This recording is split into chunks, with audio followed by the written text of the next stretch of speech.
In this video, let me show you how to bend text on After Effects. Welcome back to App Mentor. So let's start with the video.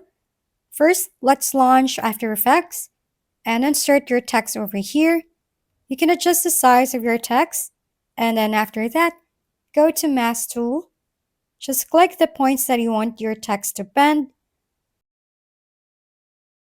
On the render queue, go over on this drop-down, then go to Text and select Path Options.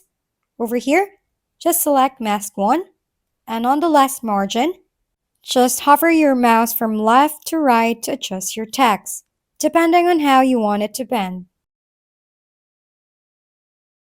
And there, you're done. Thank you for tuning in to App Mentor.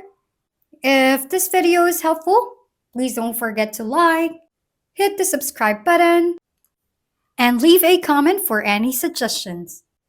See you on the next video!